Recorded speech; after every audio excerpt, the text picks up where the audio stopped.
Hello. We are back with more of the mystery book, and we are now on chapter 7, Great Reset of Energy. We all want to save the world, but everything has its trade-offs. Would you willingly give up your freedom of movement, your ability to drive and to travel, if they told you it was for saving the planet? If they told you again that a new crisis was so severe that you had to stay inside indefinitely? Would you be willing to allow global governments and big corporations to track and trace your every movement in the name of saving the planet? Would you let them automatically track your carbon based on your diet, your driving habits, and more? If they used a military-style crackdown in the name of an emergency, would you submit to a digital surveillance system to monitor your carbon emissions? These are questions worth asking, because this is what they want for you. I will get to the grand plan for the climate crisis in this chapter, but let's start with the current energy crisis. In California, they've used mandates to move all their energy into renewable energy, which sounds great. But what they've done, in addition, is shut down existing energy sources without a reliable backup. In California, there's 3 nuclear reactors. They've already shut 2 down, and the third, Diablo Canyon, is scheduled to be shut down in August 2025. Dang, that's next year. However, the energy situation is so bad in California that Governor Newsom is currently investigating keeping Diablo Canyon beyond the scheduled closure date. Well, that's probably a wise decision. Because, I think they get rolling blackouts all the time, don't they? They shut down their coal power plants. They shut down their natural gas power plants. But guess what? The renewables aren't close to being ready yet. So guess what happened? Shortages. The result was energy blackouts. That's why California doesn't have reliable energy at a time when lockdowns were shutting down energy consumption. And this is from the Sacramento Bee in May 2022, the main paper in California's state capital. And it goes as follows. 2 years after the last wave of rolling blackouts, California officials said Friday the state could face potential shortfalls in electricity this summer as drought, extreme heat, and wildfires pose threats to the fragile power grid. Leaders of the Public Utilities Commission, the state's independent system operator, and the California Energy Commission said that state could face a shortage of as much as 1,700 megawatts, the equivalent of 1 major power plant on the hottest days. In the summer of 2020, the COVID lockdowns had malls, movie theaters, and most businesses closed.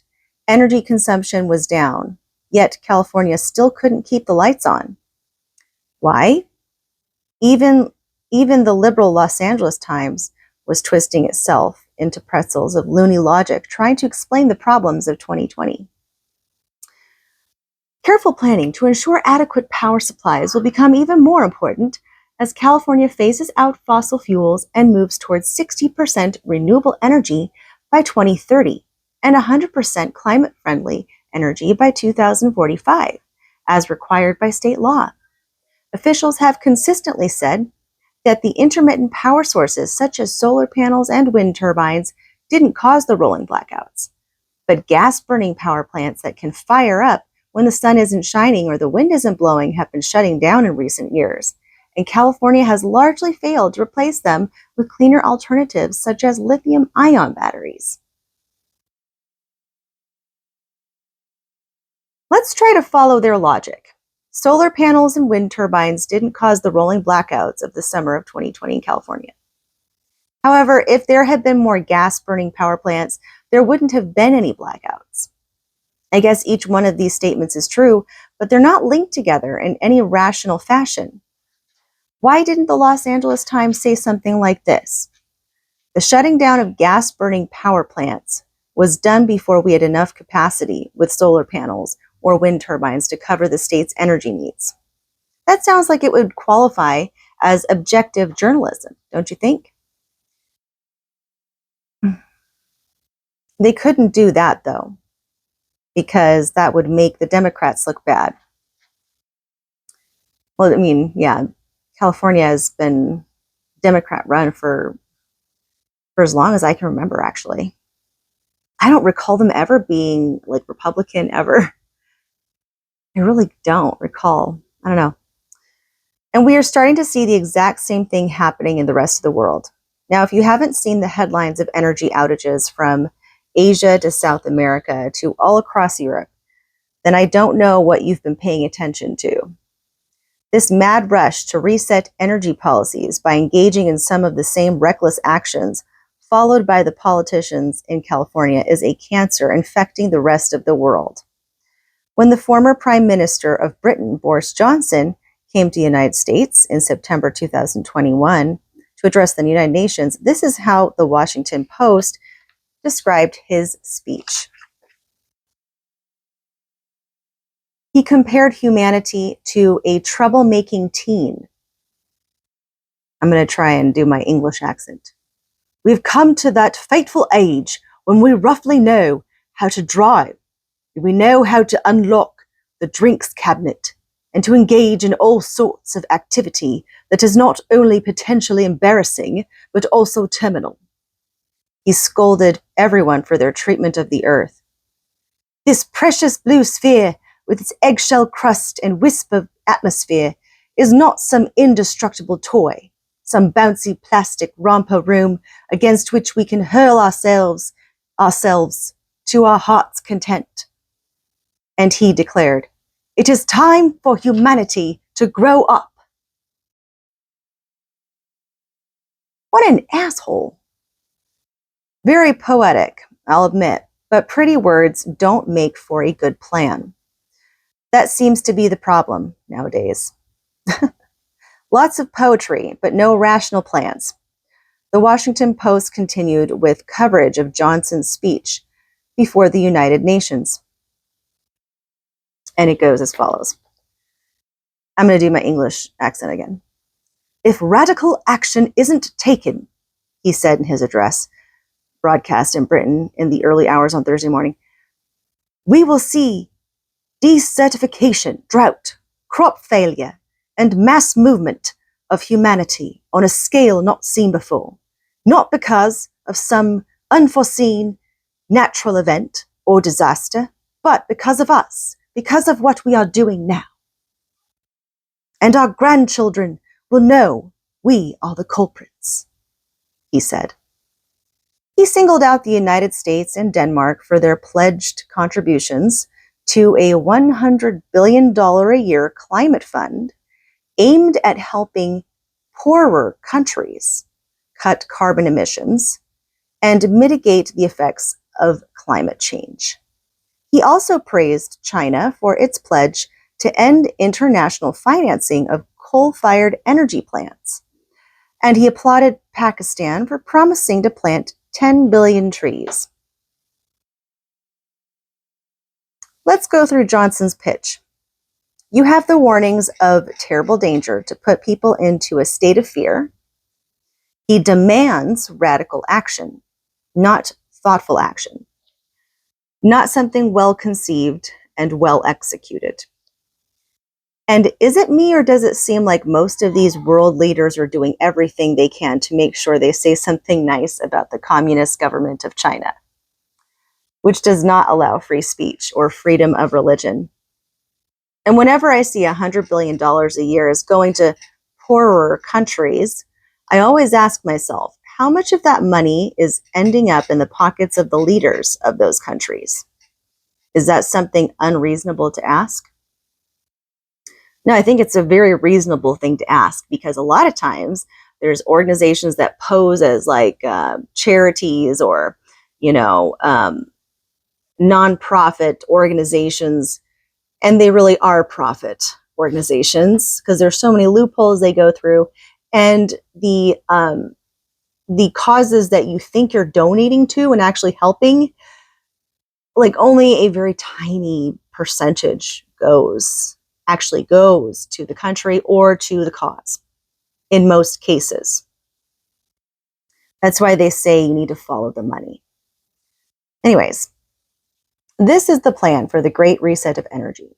Let me be clear. I'm not breaking down the science of climate change. I'm not talking about carbon emissions. I'm not talking about whether it's good or bad. I'm not talking about any of that. All we're doing here is pointing out the policies that are driving this, what will come of it, and how it ties into the Great Reset. Johnson said the United Kingdom is going to be leading by example. Ironically, they're the ones having the hardest time with it. They're the ones in an energy crisis with no safe launch pad into renewable energy. Just like California, the only place Boris Johnson is leading the United Kingdom is into a massive energy crisis, and it's already bad now. For example, Reuters reports wholesale gas prices in the United Kingdom are up over 300%, and CNN reports household energy costs in Britain will go up by more than £800, and that's about $1,000, $1,000 in American dollars, for an increase of 40%. Holy shit. That's a lot. Holy shit. Oh, this was on top of, their food's cheaper, but their energy cost and their utility bill is way more expensive, I guess. I mean, I've heard of that too, but that's insane. This was on top of an earlier increase for energy in April 2021 of 54%, as CNN reported. This news will be utterly devastating for the 6.1 million homes currently in fuel poverty, and for the additional 1.7 million households who will spend this winter struggling to keep themselves warm. Simon Francis, coordinator for the End Fuel Poverty Coalition, a campaign group, told CNN Business. Unless the government acts now, it will have blood on its hands this winter, he added. The poor, whom the globalists claim to care about, are the ones most hurt by these policies. Because when you can't afford your energy, it wipes out the middle class and can cause massive deaths globally, or illnesses. It's like you're not living in healthy conditions, you'll develop an illness. Take years off your life. Furthermore, in the United Kingdom, there's a massive lack of fertilizer. As a result of the gas shortages, they cannot produce the fertilizer. And this is how the problem was framed in November 2021 by the BBC, even before the Russian invasion of Ukraine further complicated the matter. Sven Tor Holster, chief executive of Yara International, said high gas prices were pushing up fertilizer costs and affecting food prices worldwide. Fertilizer requires large amounts of gas in its production. Mr. Holster said Yara had been forced to cut some production due to higher gas prices, which had led to shortages. The chief executive said developing countries would be hit hardest by the shortages, with crop yields declining and food prices rising. It's really scary. We are facing a food crisis, and vulnerable people are being hit very hard, he told the BBC's Today program. As you can see, I am not exaggerating when I say that these policies are dangerous and anti-human. The alarming thing is that these things can be happening while Boris Johnson says they are leading by example for the rest of the world. This is not even about debating renewables. This is just about reckless policy that's happening on a massive scale in our country. It should be obvious that when you shut down the supply of energy, but the demand's still there, it would cause serious problems. Because, of course, we still need air conditioners, and we need heaters in the winter, and we have to keep our food cold. We have to drive our cars. If the demand stays, but we shut the supply down, what do you think happens? Oh yeah, it pushes the prices up, right? They are phasing out fossil fuels, and in some cases, even nuclear power. but they do not have the electrical grid infrastructure or the reliability of green energy to power the world.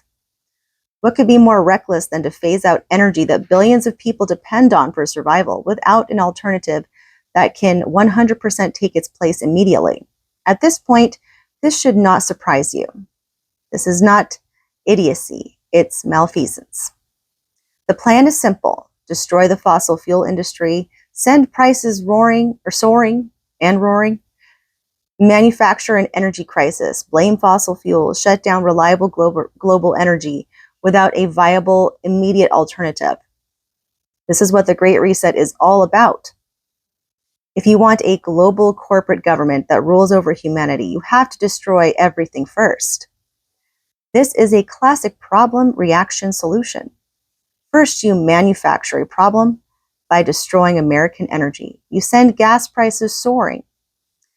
Heating bills skyrocket. Food prices explode because, of course, oil and gas are needed for the entire food supply chain. The cost of living gets out of control for the masses. It wipes out the middle class. Then they offer the solution: green energy. The only problem, as we discussed regarding California, is that it is not capable at this time to power the world, just not prepared yet. The result is an even worse energy crisis because now you've stifled domestic energy production. Prices are skyrocketing. You're releasing emergency oil from federal reserves. It's not helping. People can't afford electricity or gas. The middle class is being wiped out, and instead of increasing domestic supply, you wag your finger at fossil fuels and clamor about transitioning to clean energy, but it's not ready. It's as if you devise a plan to jump off your roof and land safely onto thousands of pillows, except the pillows haven't arrived from the store yet. Yeah. You've been cheering about transitioning from the roof to the ground for so long that you jump anyway. The transition turns into a transfer to the emergency room. And the doctor wonders why you're stupid enough to jump off of a roof if you knew the pillows weren't there. This is exactly what we're doing. The idiocy is so glaring that the only way it makes sense is if you understand the larger plan for the Great Reset. Why else would you be dangerously jumping off roofs without a fail plan? It should come as no surprise that you're not allowed to ask that question. In fact, it seems like Elon Musk is the only celebrity willing to discuss the obvious. On March 4th, 2022, Musk tweeted, "Hate to say it, but we need to increase oil and gas output immediately. Extraordinary times demand extraordinary measures. Obviously, this would negatively affect Tesla, but sustainable energy solutions simply cannot react instantaneously." Mark Mills is a senior fellow at the Manhattan Institute and a faculty fellow at Northwestern University's McCormick School of Engineering and Applied Science, where he co-directs an institute on manufacturing science and innovation. Earlier, Mills was a technology advisor for Bank of America Securities and co-author of the Huber Mills Digital Power Report, a tech investment newsletter. In 2019, Mills published a 24-page report titled "The New Energy Economy, an Exercise in Magical Thinking." From the report by Mills. So how many batteries would be needed to store, say, not 2 months, but 2 days worth of the nation's electricity? The $5 billion Tesla Gigafactory in Nevada is currently the world's largest or biggest battery manufacturing facility. Its total annual production could store 3 minutes worth of annual U.S. electricity demand.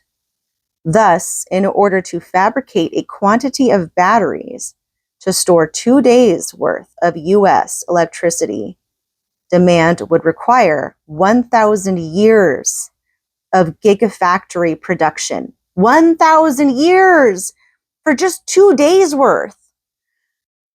What the hell?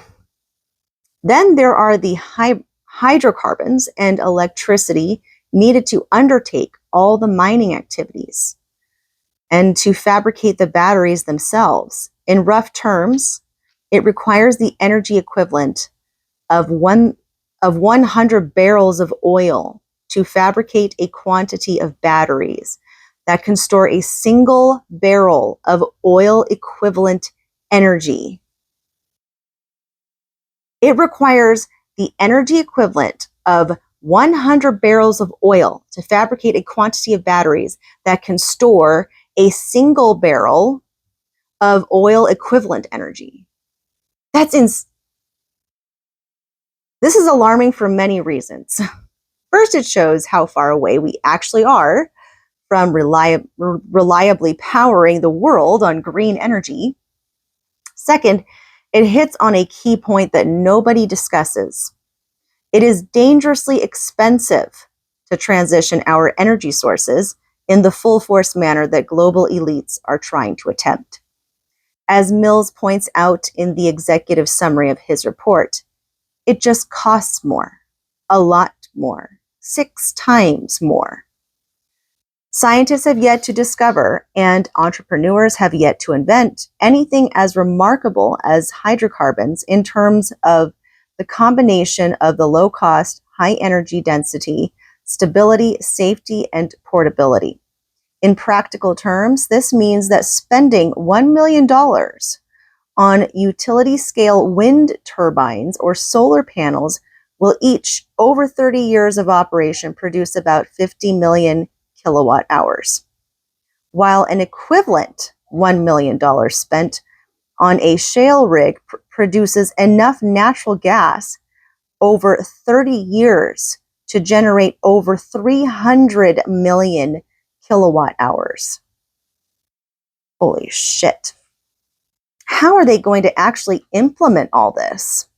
Well, of course, they are going to print the money out of thin air. Yeah, that makes sense. Actually, they just do it all the time. We already saw what has happened since COVID-19 lockdowns. Global governments printed astronomical amounts of fiat currency, and we're now experiencing dangerous levels of inflation with no end in sight. Yes, but now they want to totally eliminate our only source of reliable energy without their clean energy being ready. So what exactly will they do to complete their transition? They will simply print trillions and trillions of dollars. The money will go to all their cronies. Yeah. Oh, that's for sure. I mean, it happens all the time. It's been happening for ages. Backdoor deals, stock options, lining the pockets of everybody in the know.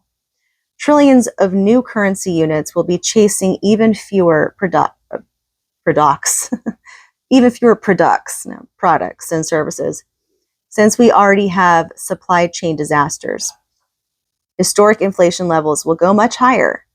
The politicians will virtue signal about saving the world, and you will be eating crushed up bugs from a drone delivered directly to your house that's owned by BlackRock.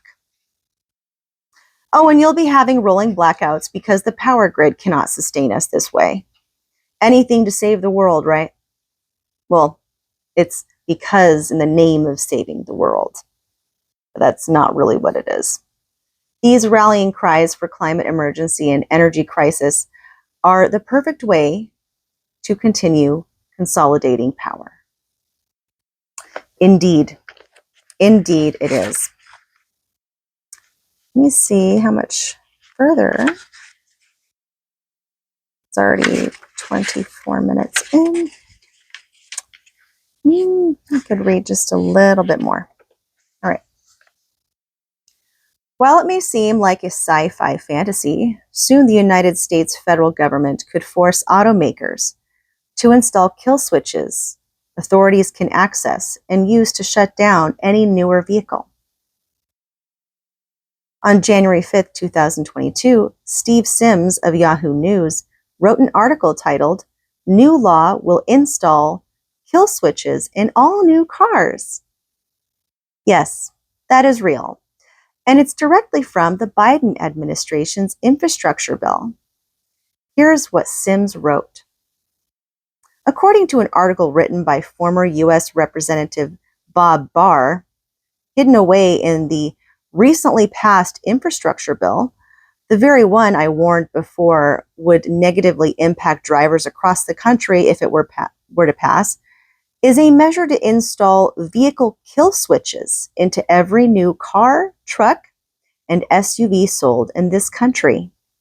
The regulation likely won't be enforced for 5 years, so maybe there's time to do something about this. But wait, there's more. The kill switch safety system would be open, or in other words, there would be a back door that would allow police or other government authorities to access it whenever. Would they need a warrant to do that? Likely not. Even better, hackers could access the back door and shut down your vehicle. Yes. And we do have a problem with hackers, more and more. Yeah. It would seem that not only do the globalists want to mess up the world's energy supply, but if you happen to be in your vehicle, they'd also like to exercise control over you. And there's more. The very same infrastructure bill includes a pilot program to track your vehicle miles. Tucked away on page 508 of the U.S. Senate's 2,700-page so-called infrastructure bill are the plans for a national per-mile fee pilot program. And it is exactly what it sounds like. The more you drive, the more you pay, besides your gas. Of course, this will ultimately make travel too costly for those who are not global elites. But even more concerning than the fees are the security and privacy concerns. Possible recording methods listed in the bill included goes as follows.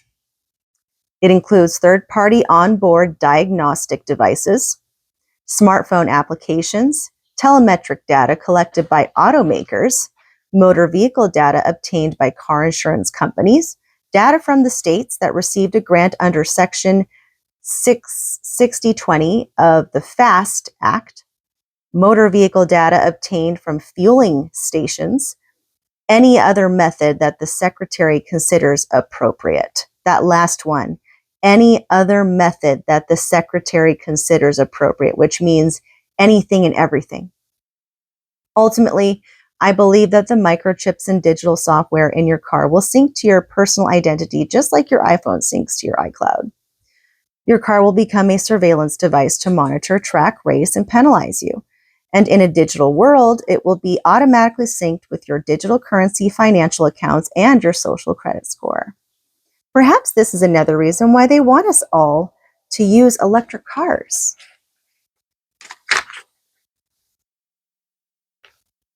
By the way, how are you feeling digesting all this information? I know it's a lot to absorb and can feel a bit overwhelming. So let's have a little laugh while on the subject of the climate change emergency. Now, if you still don't believe that the global elite are deranged lunatics who will trample your basic human rights in the name of saving the planet, get a load of this headline from the Huffington Post. Not cloud, I read that wrong. My dyslexia just came upon me.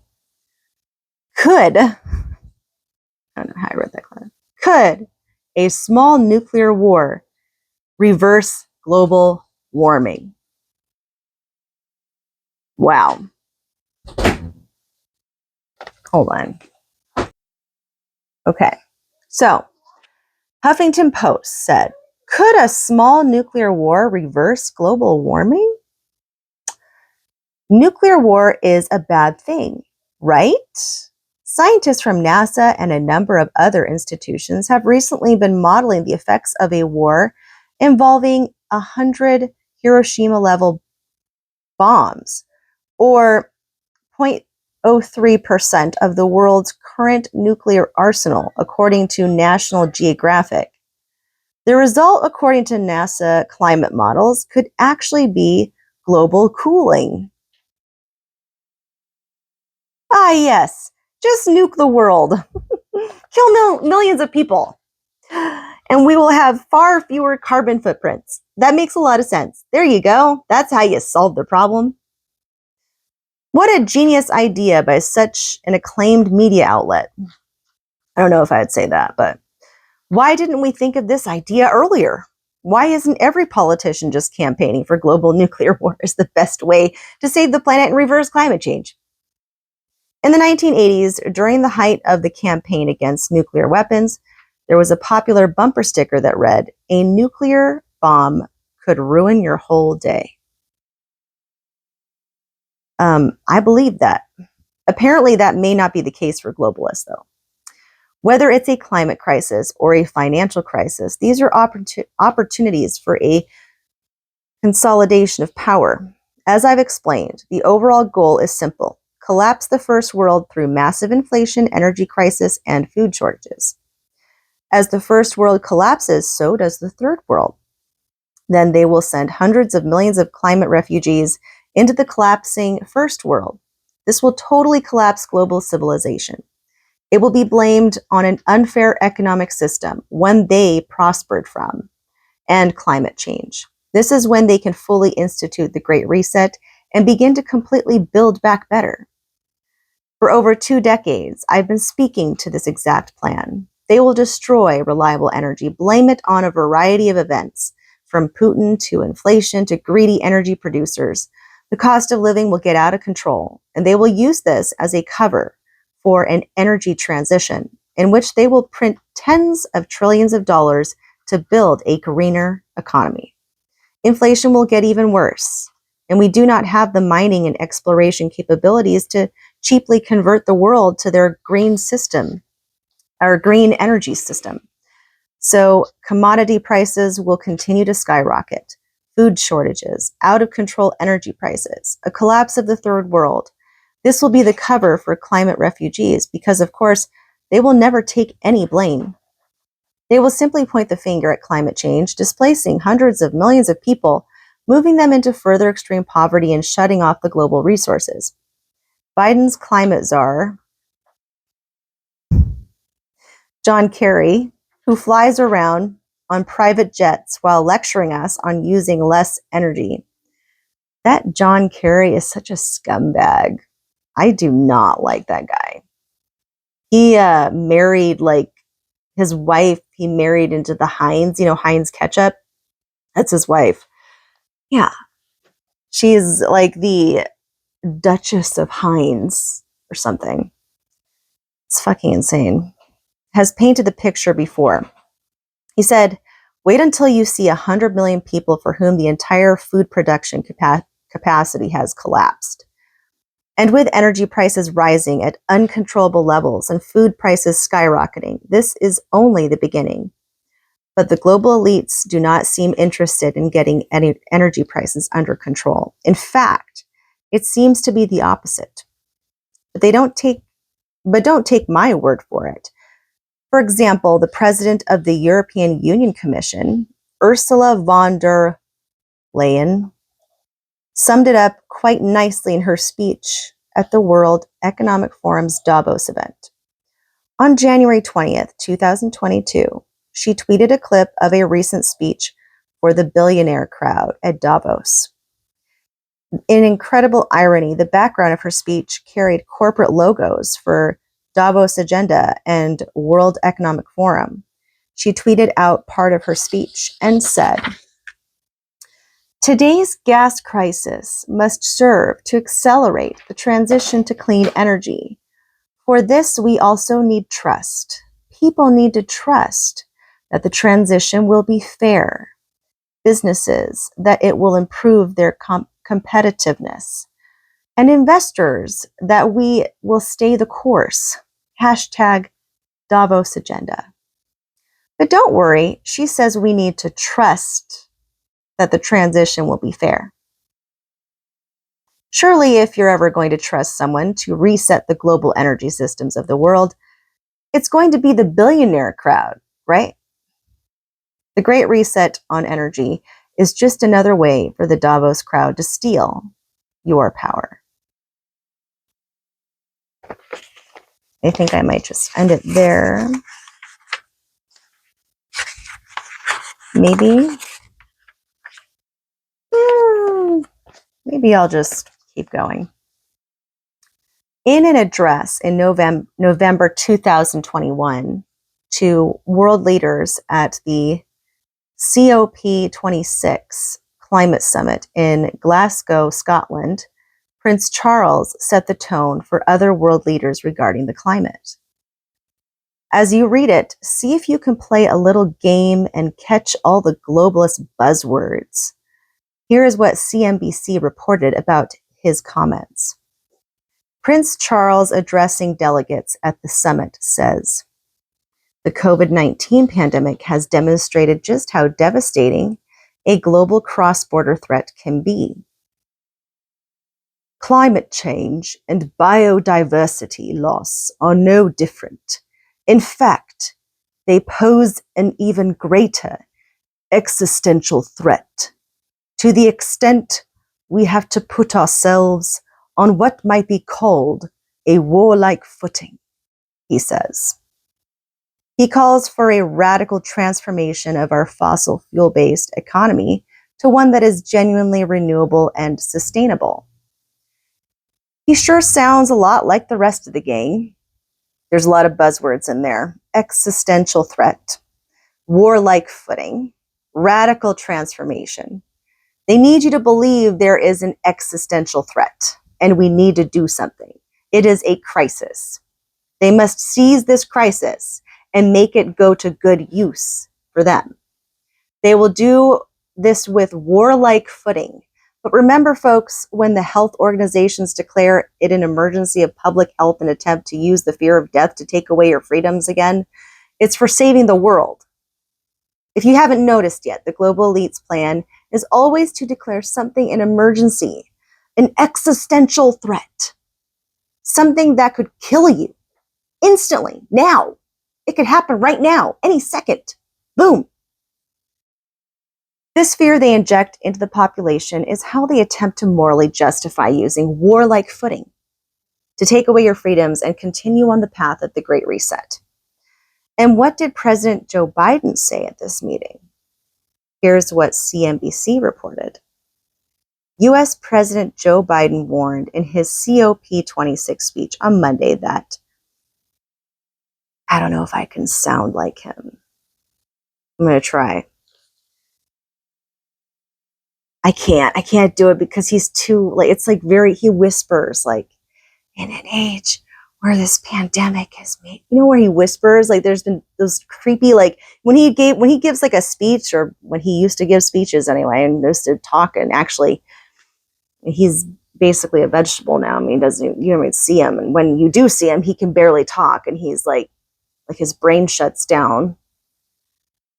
Sorry, I'm not trying to, well, I am talking shit, but come on, you want a stronger leader of your country. You know what I mean?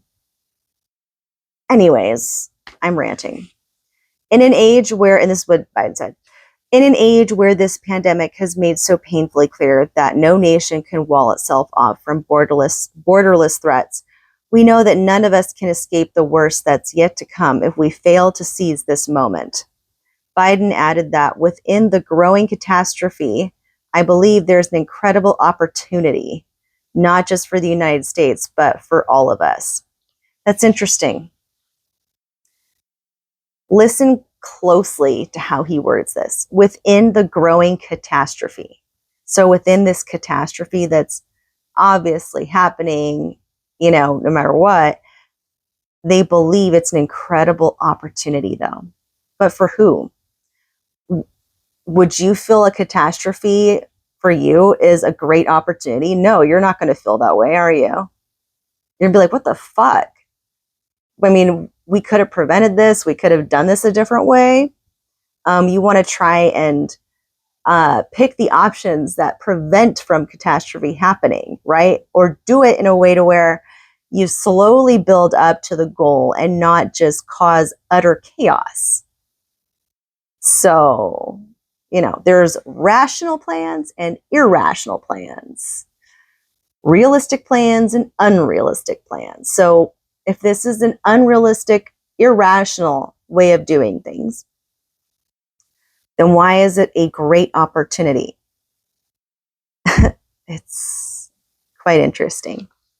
By the way, remember that they have been fear-mongering about climate change for decades. Decades. I can't remember the exact dates where they would, like, I remember like from the 60s, 70s, I watched something or read something about it to where they did this whole fear-mongering thing where in the past they actually warned of global cooling. It wasn't global warming.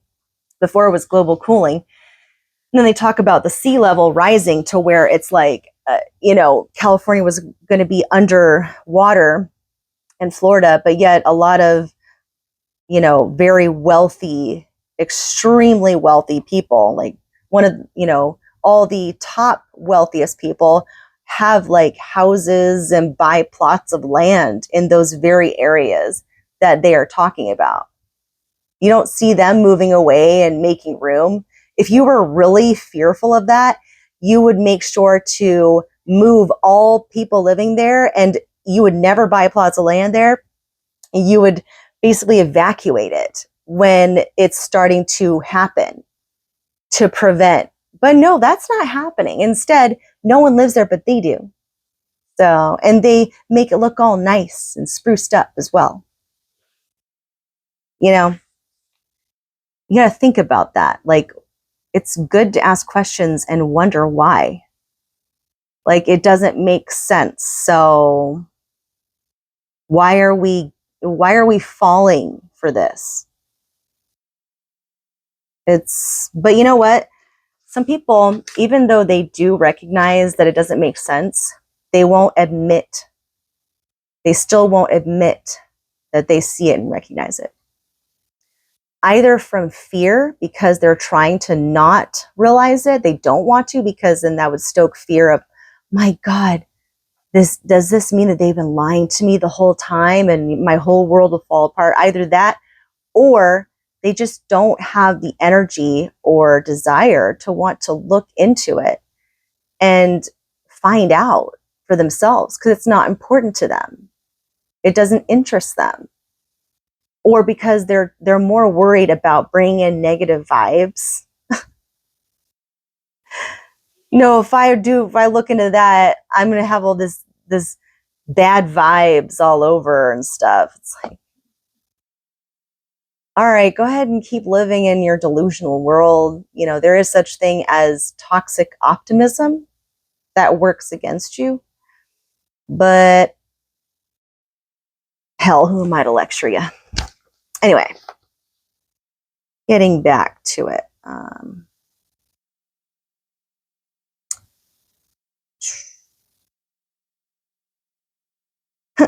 So what do you think they have planned? It's not something we're going to enjoy. I can tell you that much. This is why it's so important that we continue to learn their plans and wake up the masses. Thankfully, there's been a lot of great coverage on climate change lockdowns and the power grab that will ensue from elites declaring a climate crisis as health emergency. One of the people providing that coverage is Tucker Carlson. Tucker has admirably covered the prospects of climate lockdowns. Here's the transcript of a great dialogue Carlson had on his show from June 22nd, 2021. So we're learning more now about the sad toll of the corona lockdowns in this country. According to Biden, though, we could get another round of lockdowns. These for a crisis that's every bit as bad as the coronavirus, maybe worse. That crisis, of course, says Joe Biden, is climate change. And then there's a clip, a transcript of his speech from Joe Biden. Today, I'm pleased to announce the team that will lead my administration's ambitious plan to address the existential threat of our time, climate change. Folks, we're in a crisis. Just like we need to be a unified nation in response to COVID-19, we need a unified national response to climate change. And from these crises, I should say, we need to seize an opportunity to build back and build back better than we were before. I will criticize most of the mainstream media, but Tucker Carlson stands head and shoulders above most of the commentators. Notice how people like President Biden try to ingratiate themselves to you by being non-threatening. Folks, we're in a crisis. He just sounds like your favorite uncle. Tucker Carlson said, this is another portion that he said, a unified national response, it's voluntary. That's the one thing we know. What does it mean? Well, we're learning that a World Health Organization staffer, the WHO, has written a report saying that a climate lockdown could be called for, just like a COVID lockdown, a climate lockdown. Mark Morano is an author who has written a lot about climate change. He founded Climate Depot. He joins us tonight. This is a script. This is the perfect time for me like acting this out, but I'm too late in the game to do it. So, Mark, thanks so much for coming on. A climate lockdown now. I would laugh this off the table, except we all just lived through the last 18 months, so we know that anything is possible. What does this mean exactly? This is Mark Morano. Well, in my book, Green Fraud, I detailed 2 chapters on this, Tucker. The climate activists were, first of all, jealous when the COVID lockdowns happened. They were beside themselves, saying, how is this happening? Everyone from Greta Thunberg to John Kerry, UN officials, and then they started saying, we need to follow this. If we can shut down for a virus, we can shut down for climate. And that's what we're seeing. There are even academics in Australia proposing adding climate change to death certificates. And Bill Gates has said the death toll will be greater. Of course, Bill Gates said that. So they're following every step of the way. And it's not just a professor here or someone in academia. We have a major UK report coming out. We have an international agency report that came out calling for essentially the same type of lockdowns. Everything from restrictions on your thermostat to restrictions of moving. You can only fly in a climate emergency when it's, quote, morally justifiable. Kind of like a lockdown, you have to justify going to the store for essential services. They're going after freedom of movement. They're going after private car ownership. They're going after everything it means to be a free person and turning it over to the administrative state. There's a great deal in that exchange of which people need to take notice. These globalists always seem to get on the same page. Seriously, have you ever seen these globalists get into a fight with each other as conservatives often do? Or everyone, literally, like just in general, people that are literally having to work their asses off for a living to keep up and to build and evolve and get somewhere in life. Nope, you never really see them fight. They always somehow agree on everything and they're on the same page. There's no questioning of anything, ever. They're like an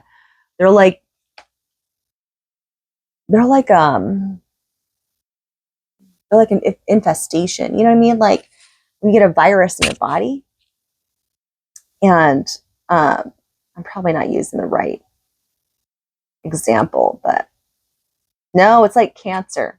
Yeah. So it's like cancer when it starts somewhere and then it starts to grow. But even though they're all different portions and they're all different areas, they all have the same purpose. And that is to kill you. I hope I'm not like making anyone feel like all negative and doom and gloom or anything. I mean, I've been looking into this for quite some time now. So just remember that this is also very much, out there book. But at the same time, I do see it. Now, do I know for actual fact as to how extreme it goes? I cannot say firsthand witness, but I would say there's enough evidence for me just by observation and pattern recognitions that it makes sense to me. Does it make it hard for me to live life? No, I still live my life. I still do all the things I want to do. I still enjoy my life. I don't let it keep me down. But I do think it is important to look into these things and to not be completely ignorant. I think it's very crucial that we have knowledge and awareness because we don't want the repeat of certain things that have happened in the past, which, to be quite honest with you, I don't think we can really change all that much because they have that saying for a reason, history repeats itself.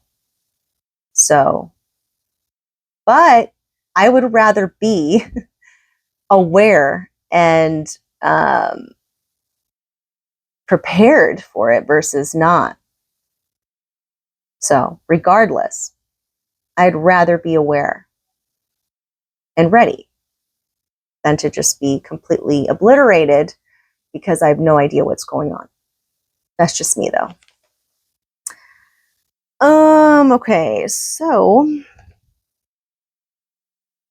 then we go back to the script with Tucker Carlson and Mark Morano. So this is Tucker Carlson. Would this include shutting down the iPhone factories in China? Would China and India participate in this climate lockdown, or is it kind of you first, America?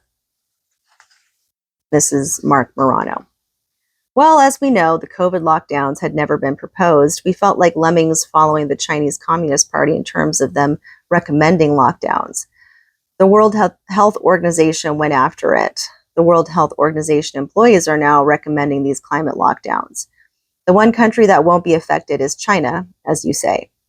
As we're sitting home binge watching Netflix, yep, what I say, we're not going to be able to have the freedoms we used to have.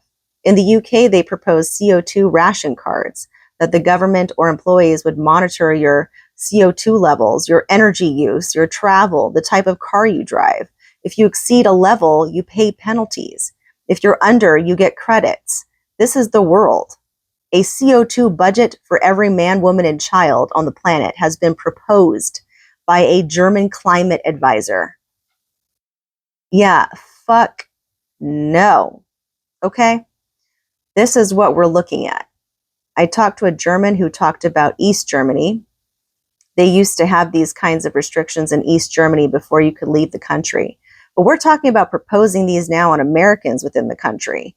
And we had this, of course, with COVID. They were talking about bans on interstate travel at one point, a national ban, some of Biden's advisors. So anything is possible. Chuck Schumer's urging Biden to declare a national climate emergency.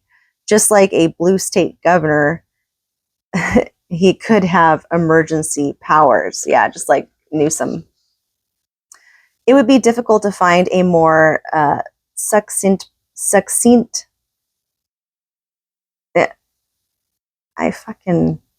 this is the word that I was, okay, I'm just going to continue. Conversation on the subject. Tucker plays the dreary clip of Joe Biden speaking a lot like the rest of the global elites. He uses words just like Prince Charles, the existential threat of our time, climate change. Folks, we're in a crisis. Just like we need to be a unified nation in response to COVID-19, we need a unified national response to climate change. And from these crises, we need to seize an opportunity to build back and build back better than we were before. But there's something even more interesting. If you compare Prince Charles' quotes with Joe Biden's, they're very eerily similar. Now, here goes the conspiracy theorist in me. Does it seem far-fetched to suggest the same group wrote those speeches for the two men? I don't think it seems far-fetched at all, to be honest. By now, it should be clear that when Biden says it's a crisis and we need to seize the opportunity, he's referring to Obama's former chief of staff, Rahm Emanuel's philosophy. You never want a serious crisis to go to waste. And what I mean by that is an opportunity to do things that you think you could not do before. And what I mean by that is, in my opinion, Biden's Build Back Better is simply the global elite's sanctioned political slogan for the Great Reset. I can see that. But it's not just me, Tucker Carlson, Prince Charles, and Joe Biden saying that it's coming. On September 12th, 2021, the New York Post published an article titled, "Get Ready for Climate Change Lockdowns." A recent Nature Journal piece notes COVID-19 lockdowns have prepared people for personal carbon allowances. So that whole COVID-19 lockdown was actually preparation. It was a good exercise. Restrictions on your individual freedoms that were unthinkable only 1 year before have us more prepared to accept the tracking and limitations to achieve a safer climate. And there's those pesky little words again, personal carbon allowances and tracking limitations. But it doesn't stop there. The Guardian wrote a piece with the following title and subtitle, "Equivalent of COVID emissions drop needed every 2 years. Study equivalent falls in emissions over a decade required to keep safe limits of global heating," experts say. Here's the opening of that piece. Carbon dioxide emissions must fall by the equivalent of a global lockdown roughly every 2 years for the next decade for the world to keep within safe limits of global warming or global heating, research has shown. Lockdowns around the world led to an unprecedented fall in emissions of about 7% in 2020, or about 2.6 billion tons of CO2, but reductions of between 1 billion and 2 billion tons are needed every year of the next decade to have a good chance of holding temperature rises to within 1.5 C or 2 C of pre-industrial levels as required by the Paris Agreement. Yeah. How about some programming with your news? Don't you like how they say carbon dioxide emissions must fall? The globalists want you to agree with them. A similar theme is echoed in a Forbes article from March 2021 titled, "Report, World Needs Equivalent of Pandemic Lockdown Every 2 Years to Meet Paris Carbon Emission Goals." Yeah, fuck off, Paris. Now, is this, no offense, now is this starting to seem like it actually is a secret agenda by a group or global elites to do something harmful? And it's worth noting, these are the exact messaging points of Klaus Schwab and the World Economic Forum. This is taken from one of their publications from January 2022, titled "The Great Acceleration, What We Need to Do to Tackle Climate Change." Governments, too, can promote the acceleration of climate action. They can join the nations championing a global price on CO2. We're going to charge you a fee for being alive because you need to pay up for having the audacity to live, which would spark investment in climate-friendly technologies. Of course it would. Of course it would. Oh, and population control as well. Because, I mean, just imagine if you can't afford it. If you go in debt, you can't pay your carbon stuff. I mean, I don't know, they might just take you out. You might be homeless. And then eventually you'll just die anyways because you don't have any resources, food, water, shelter. You will die. So, and carbon pricing implemented globally would eliminate concerns that climate action costs too much or has a negative impact on competitiveness. It would level the playing field and allow the private sector to focus on the real issue, accelerating the transition to sustainable value chains. Another action governments can take to tackle climate change is to invest in large-scale green infrastructure and to encourage private investors to do the same. Green infrastructure is an investment in the future and wise use of pandemic recovery funds. Wise use of pandemic recovery funds. One thing should be clear. They are carefully planting the psychological seeds to prepare you for massive government overreach and an invasion of your human rights. in the name of saving the planet, of course. We know where this leads, carbon tracking and tracing of your movements, just like COVID-19. But worse, because COVID, well, I guess it depends on the state you were living in, but it wasn't that bad over here. But I know that there were in other states, like California, actually, were super bad. But yeah, again, that was just a test. But of course, this will all be for your health and for your safety. And I think I'm going to end it there. Oh, wait, no. I just have one more page. I'm just going to go ahead and do it. It's like over an hour. My God. Might as well just get it done, right? And then we'll be on chapter 8.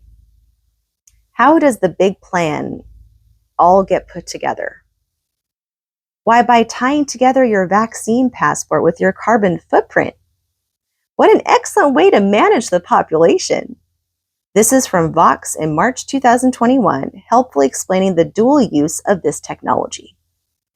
While the Commons Project is attracting a growing number of partners, it isn't the only vaccine passport maker out there.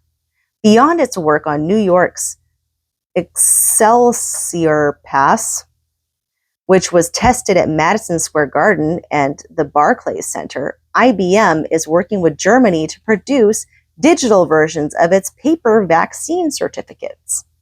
The International Air Transport Association is also developing its own travel pass for airlines, which is now being tested by Virgin Atlantic, Emirates, and other carriers. Carbon Health plans to expand the functionality of its Health Pass to work with Apple Wallet and Google Pay. Even MasterCard has joined the fray. That rhymes. It's working with the International Chamber of Commerce on a protocol for a global interoperable health pass system. Sounds like hell. Once they get your approval to be tracked for COVID-19, it's not that big of a jump to get you to agree to track your carbon footprint. It's just another added service on there. Hell, it's all in one thing. However, one shouldn't think these plans are inevitable, as when Michael Evans, president of Alibaba Group USA, spoke about just such a device on May 24th, 2022 at the World Economic Forum in Davos, Switzerland. It's another high-tech method for tracking human behavior, and China is already widely known to be violating the human rights of its citizens with a social credit system of tracking. So the fact that technology is coming from the Alibaba Group is raising alarms. In the video posted to Twitter, Evans told the audience, "We're developing through technology an ability for consumers to measure their whole carbon footprint." What does that mean, he asked? Where they are traveling, how they are traveling, what are they eating, what they are consuming on the platform. So individual carbon footprint tracker. As a surprised reaction can be heard in the video coming from the audience.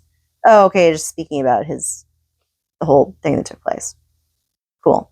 It can be overwhelming to fully understand the plan of the globalists, but they count on you not being informed. Yes, they are hoping that you won't have a damn clue what's going on and can't make sense of it. That's why they always talk in very elaborate, run on, like fucking over exaggerated like sentences all the time. And like put in words that the average person will have a hard time understanding, or the way they word things are more like not plain in stone, but it's more like parables. You know what I mean? They're hoping that, right? Or you could also just say that they're just pompous asses. And a lot of times when they speak like that, it's because they're trying to show their ego. Look how smart I am. Look, I know all these fancy words. You know what I mean? I'm smarter than you type of mentality, which a lot of times I think it is actually very unattractive. I don't mind if, you flex a little bit with some like intellectual words and conversation. I love having intellectual conversations. But if you're the type of pompous ass that just constantly is throwing in then it just becomes, in my opinion, how it comes off to me as a try hard. And you're just like overdoing it. It's like, okay, all right, it's fine. You don't have to go all crazy, like just speak normal. and everyone, if you're smart, of course, should know what that means when someone says just speak normal, average, low key, like basic. But they could also just end up saying, well, what is it because you're saying that because you're offended because you don't know it? That's why you're saying that. Anyways, I'm just going through the process of what someone can say and why they would say it. And then yep, I can be mental sometimes. Where did I leave off? I'm like almost done here. Or being enamored by their promises that you won't question some of the more troubling aspects. But the truth is, their plans are fragile. All we need to do is speak out, stand up, say no to them, and they will have to flee from us and civilized society. And that's the end of chapter 7. I'm actually really glad that I just read that entire thing in one go, and hopefully this video isn't too long and boring to where people are just like, oh my god, this is just trailing on forever. I really hope it doesn't turn out like that, but we'll see. I really want people to open up their minds and to educate, expand your knowledge, right? Even if you don't agree with all the things that you're hearing, or you're turned off because of like the messaging that you've gotten used to just automatically like turning on in your head when it turns to certain subjects, try hard to just expand and open up your mind a little bit, to learn a little bit about it. And I mean, the more knowledge you acquire, the more, not only the more prepared you are, but the more understanding you can gain as well about life, about the world, about different situations, different scenarios, different ways of thinking, different mentalities, perspectives, all while, of course, doing your best to stay grounded as you do so, right? That's the number one thing, is to make sure you stay as grounded as possible, because you don't want to go into some psychotic mania. So you don't want to like get to a point where you're so fearful of these things that you can't leave your house. That's definitely not what I would want to happen ever. So anyways, but the truth is, yes, their plans are fragile. And we have more power than we realize. But that power really comes together when we all kind of put our egos aside and just work together. You know what I mean? Like, not pinning against each other, but instead working together, because that's what they want. That's what, people in the higher ups and stuff, they want.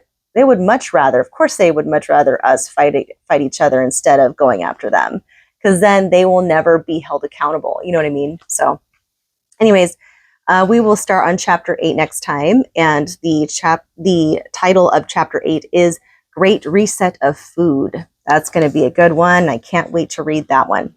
I hope you guys enjoyed this session, and peace out.